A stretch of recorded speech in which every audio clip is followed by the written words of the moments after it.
تو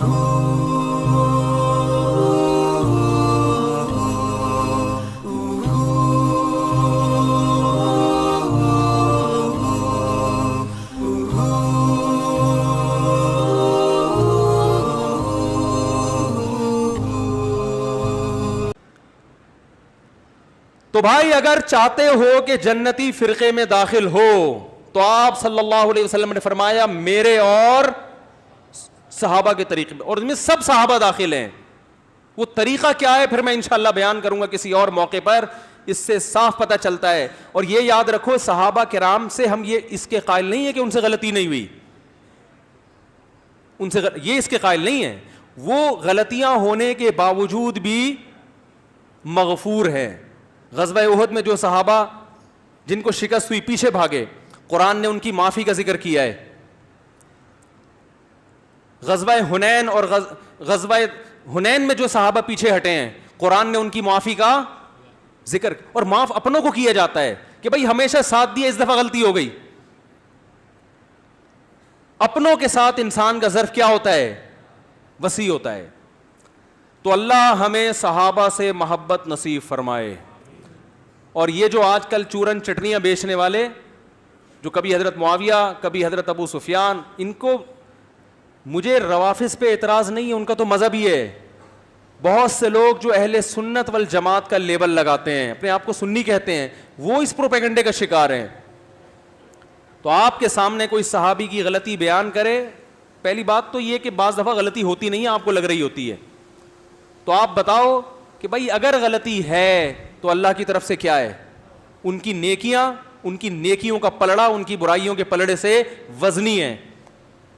دوسری بات، اگر وہ غلطی بسا اوقات اجتہادی ہوتی ہے، حضرت عبداللہ ابن عباس رضی اللہ تعالیٰ عنہ سے کسی نے کہا، بخاری کی حدیث ہے کہ حضرت معاویہ 1 رکعت وتر پڑھتے ہیں. عبداللہ بن عباس کی رائے تھی کہ 1 رکعت صحیح نہیں ہے، تو انہوں نے فرمایا دعہ فإنہ فقیہ، ان کو اپنے حال پہ چھوڑ دو، وہ کیا ہے؟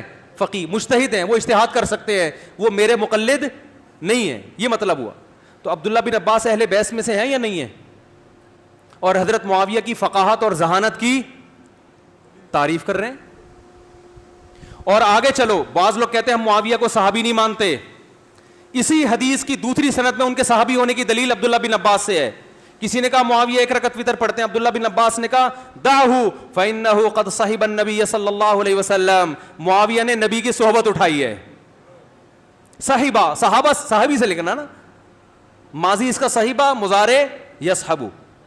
تو اہل بیت گواہی دے رہے ہیں کہ حضرت معاویہ کیا ہیں؟ صحابی.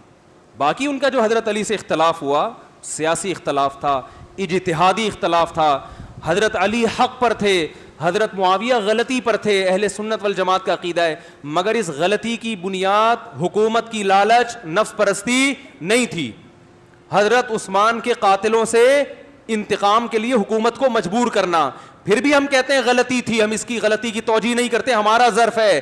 لیکن یہ اجتہادی غلطی، آدم علیہ السلام سے بھی غلطی ہوئی ہے. اللہ نے کہا یہ درخت مت کھانا، آدم اور حوا نے کھا لیا. اب کوئی آدم اور حوا کے خلاف پروپیگنڈا شروع کر دے اور ان کے خلاف تبرہ شروع کر دے، تو آپ بتاؤ یہ کوئی انسانیت کا کام ہوگا؟ تو پیغمبروں سے بھی اجتہادی غلطی ہو سکتی ہے، صحابہ سے بھی گناہ بھی ہو سکتا ہے، لیکن گناہ کے بعد ان کو توبہ کی توفیق ملتی ہے. اور اجتہادی غلطی تو گناہ بھی نہیں ہے. نبی صلی اللہ علیہ وسلم نے فرمایا جب کوئی اجتہاد کرتا ہے، اگر درست نتیجے تک پہنچے تو 2 ثواب ملتے ہیں، اگر غلط نتیجے تک پہنچے تو بھی اپنی کوشش کی وجہ سے اس کو 1 نیکی ملتی ہے. تو بھائی یہ یوٹیوبر سے اور فیس بکیوں سے متاثر ہو کر اپنے عقیدوں کو خراب مت کرو. ہم تمام صحابہ سے محبت کے قائل، تمام صحابہ کے جنتی ہونے کے قائل. ان کے جنتی ہونے کے دلائل کیا، یہ میں کسی اور وقت دوں گا انشاءاللہ. کہ ان سے اگر ان کو سزا دی بھی گئی ہے، جیسے وہ عذاب قبر دیا گیا بعض صحابی کو جن کی شاخ رکھی گئی، تو یہ بھی ہٹایا گیا ہے، ان سے معاف کیا گیا ہے. یہ اس زمانے کی باتیں ہیں، اس زمانے کے واقعات ہیں جب علی الاطلاق صحابہ کی مغفرت کا وعدہ نہیں کیا گیا تھا. تو ہمارا یہ عقیدہ ہے کہ کوئی صحابی جہنمی، بولو بھائی، نہیں ہے. یہ عقیدہ ہے ہمارا. الصحابۃ کلہم عدول. دیکھو اسماء الرجال کی بحث میں جب بھی کوئی راوی آتا ہے تو بحث ہوتی ہے, یہ ثقہ ہے, کذاب ہے, دجال ہے, کسی بھی صحابی کا نام آئے تو یہ بحث نہیں ہوتی, یہ بحث ہی نہیں ہوتی کہ یہ جھوٹے ہیں سچے ہیں, نہ کیا ہیں, سچے ہیں.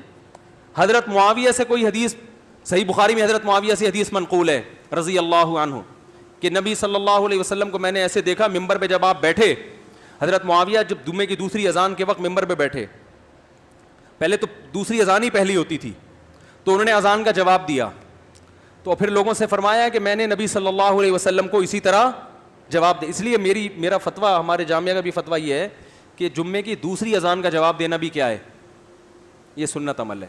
اس پہ ہم نے بڑی تحقیق لکھی ہے, تو تحقیق کی ہے, کیونکہ بعض فتاویٰ میں لکھا ہے کہ جمعے کی دوسری اذان میں علی الاطلاق خاموشی ہے, لیکن راجح قول یہی ہے, مفتابی قول یہی ہے کہ جمعے کی دوسری اذان کا بھی جواب دینا چاہیے. تو اس حدیث کے راوی کون ہیں؟ حضرت معاویہ. کسی میں یہ جرت نہیں ہوئی اسماء الرجال میں کہ تمام راویوں کی بحث ہے حضرت معاویہ سے نیچے جتنے ہیں, کہ لوگوں کے ان کے بارے میں تبصرے کیا ہیں. حضرت معاویہ کے بارے میں محدثین یہ بحث نہیں کرتے کہ کسی نے ان کو کذاب کہا ہے کہ نہیں کہا. بھائی صحابی ہیں, صحابی ہیں تو الصحابہ تو کلہم عدول, سب کے سب کیا ہیں, عدول.